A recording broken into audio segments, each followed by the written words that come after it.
One of the books that I read for my personal selection genre, which is self-improvement, is a book called Letters to a Young Brother, Manifest Your Destiny by Harper Hill.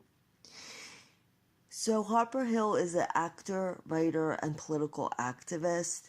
So you'll probably know him best from his parts in CSI on a weekly basis.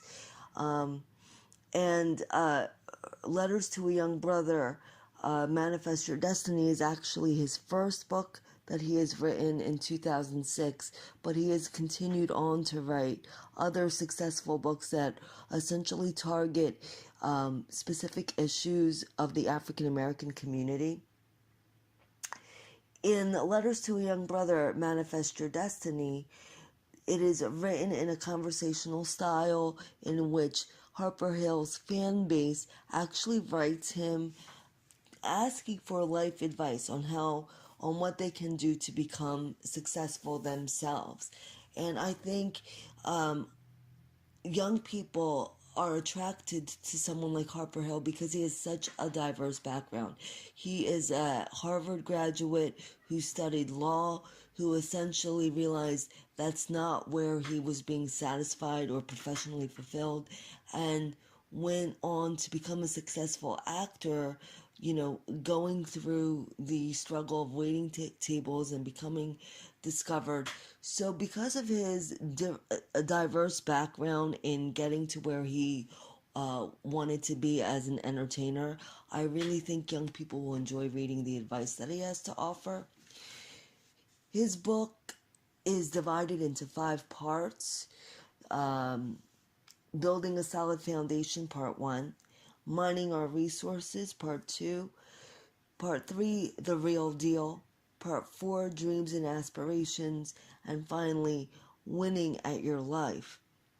An example of the advice that is offered in Hill's book, in letter number 6, you have Harper Hill clarifying the difference between quitting something and just changing your mind. Because you see that Harper Hill himself went through this process when he left training as a lawyer to go and get success as an entertainer.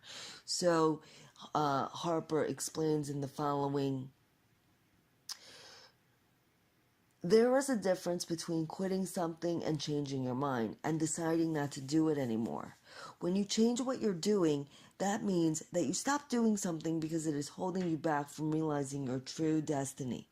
When you say you're quitting something, it means you're stopping because it's too hard, challenging, uncomfortable, or raises a fear inside you. Manifest Your Destiny, page 43. So the conversational style within the correspondence allows the reader to actually question the motivations behind his or her thoughts before taking action, and it's written in letter format. It directly answers the specific questions that readers have sent to Harper Hill. And what makes this book even more impressive, I think, is that Harper Hill has allowed other friends within the entertainment community to answer some of the letters that fans have written to him. For example, there's a section on sex and relationships, and he has asked his friend Gabrielle Union, another personality within popular culture that teens would be aware of, to address the questions in that area of the book from a female perspective. And also President Barack Obama responds to a letter offering advice on creating and maintaining a vision for your life. So that's what I think is so unique about this book that teens will enjoy, because it comes from a lot of different perspectives, not just Harper Hill himself. He has allowed other members of the entertainment community that teens are aware of, and that teens also admire to respond to the letters that he's received.